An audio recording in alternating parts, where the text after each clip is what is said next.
Terakhir saya bekerja dengan korban Mbak L, saya kerja. Ya, setelah Mbak L, saya sangat baik sama beliau, membangun dari nol ya. Dari beliau menang di salah satu ajang. Nah, saya nggak bisa bilang ya, nanti akun saya kena lagi. Semenjak Mbak L merit sama si B, saya memutuskan untuk resign dari pekerjaan saya sebagai tim kreatifnya. Tapi teman saya satu bantal masih kerja sama Mbak L. Nah, begitu yang kalian harus tahu. Sampai detik ini, bahkan teman saya itu waktu kejadian di lokasi, bahkan teman saya itu dipanggil ke Polres tadi untuk menjadi saksi dalam kasus ini. Maka saya tahu lebih duluan daripada media manapun di tanah air di Indonesia. Ya. Jadi 35 menit pasca kejadian saya ditelepon dengan teman saya narasumber, nggak bisa saya bilang namanya, itu hak privasi namanya. Kalau saya bilang saya sudah melanggar kode etik narasumber, ya sayang dia nanti terancam pekerjaannya, orang susah. Ya, oke, kita lanjut. Pada waktu kejadian, ya, jadi yang baru bergabung saya cerita dari awal. Jadi si B itu HP-nya 3, iPhone 13 Pro Max 2, iPhone 12 Pro Max 1. Yang 12 Pro Max ini HP untuk, bisa dibilang untuk konten. Yang kedua 13 Pro Max ini untuk iklan, endorse data-data dia di situ. Yang ketiga ini dipasang pin, ya nggak dikasih tahu pinnya, alasannya melindungi data, rupanya data selingkuhan. Alasannya semuanya nggak boleh ya, bahkan untuk melindungi yang HP 3 ini ya tahu sendirilah orang kaya ya.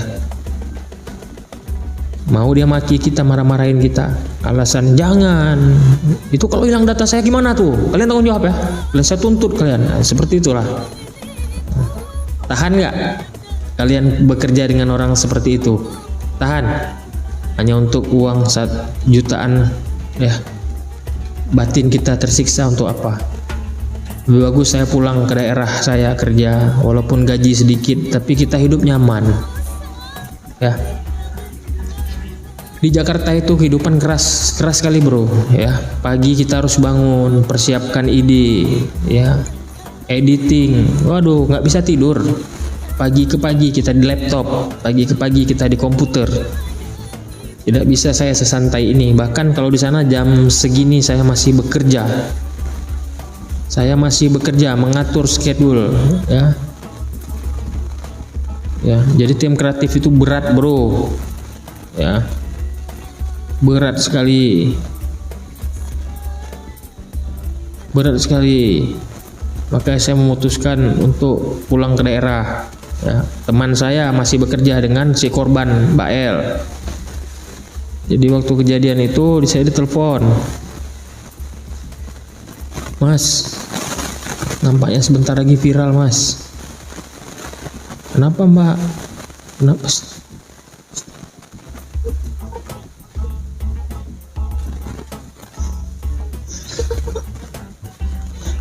Kenapa?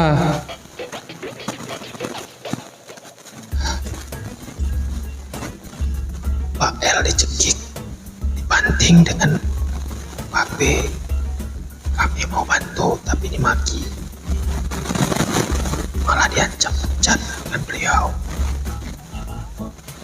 Nampaknya besok bakalan viral di seluruh media Indonesia. Begitu kira-kira ya. Si korban saat itu terbaring lemah, bahkan untuk buka mata aja nggak sanggup. Matanya sudah seperti ini, ini sudah biru, kesakitan, nangis. Kenapa? Udah saya bilang tadi kan. Jadi saat itu posisi si B sakit perut, mau ke kamar mandi. Dia salah bawa handphone. Yang terbawa handphone 13 Pro Max yang untuk endorse. HP yang dipasang pin rahasia tertinggal di sofa. Ya, jadi kalau HP itu ada jeda waktu ya kalau dikunci. Jadi kan HP kalau ini apa namanya, layarnya itu kan sempat terang dulu. Jadi waktu layar terang tuh Mbak Lesti nggak sengaja kelihat chattingan mesra si B dengan orang nggak tahu kita siapa. Saya nggak berani bilang kalau itu ya, karena belum ada keterangan dari pihak kepolisian. Melihat itu Mbak Les langsung marah karena hal itu sudah diduga oleh Mbak L selama ini ya, dan Mbak L lihat jelas chattingan itu ya. Jadi langsung Mbak L minta buka pinnya, tapi si B malah menyalahkan Mbak L ya, sehingga terjadi pertikaian. Ini belum dipukul nih, dengar dulu nih, belum dipukul, belum dicekik. Jadi pertikaian, Mbak L menjerit ya, minta diantar malam itu pulang ke rumah orang tuanya ya. Mbak L minta diantar ke rumah orang tuanya malam itu, malam kejadian itu ya. Si B kenapa sangat marah? Karena ucapan itulah yang memicu si B silap ya, langsung dia sentak ini tangan Mbak E, pukulin sini kena, dibanting. Mbak L melawan, nyakar, dibanting. Orang-orang sekitar mau bantu, dimarahin, ini urusan rumah tangga saya, kalian jangan ikut campur, mengajar, saya pecat semua kalian. Dia begitulah reaksi beliau dari sumber saya nih ya, sampai naik gitu. Untung ada satu orang ya, Mbak ini memang asisten langsung ditunjuk oleh orang tua Mbak L dari kampung. Memang dikasih kewenangan lebih di rumah tersebut untuk melindungi ya. Jadi beliau nggak takut dengan si B. Kurang ngajar kau ya, kamu dilahirin dari rahim siapa? Tega kamu buat Mbak seperti ini. Itu kalau meninggal Mbak gimana? Mau kamu tanggung jawab? Ya, semenjak dimarahin sama asisten Mbak L tadi, langsung si B ketakutan. Pandangannya kosong, terdiam seperti ini. Ini sesuai kejadian di lokasi ya. Sehingga kesempatan itu dimanfaatkan oleh asisten dan kru lainnya untuk membawa Mbak L ke salah satu rumah sakit ya. Selanjutnya Mbak L divisum karena memar. Hasil visum tersebut, salah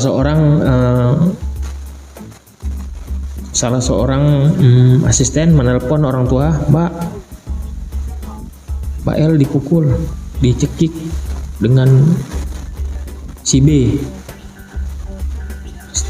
Saat itu orang tua Mbak L menangis, menjerit. Dia nggak sanggup memikirkan anak yang dia sayangi selama ini, dari lahir, dari kecil dia jaga ya, nggak pernah dia bentak ya. Pada malam itu dipukul, dibanting ya sama suaminya sendiri. Hal itu yang mengakibatkan ayah L menyuruh melaporkan segera kejadian itu kepada pihak terkait ya. Jadi Mbak L divisum, hasil visum dari hasil visum tersebut Mbak L diantar ke Polres ya, melaporkan kejadian tersebut. Seperti itu kejadiannya, yang mau tahu.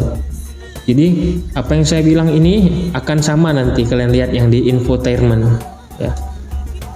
Apa yang saya bilang malam ini pasti sama 100% karena narasumbernya tuh kawan saya ya.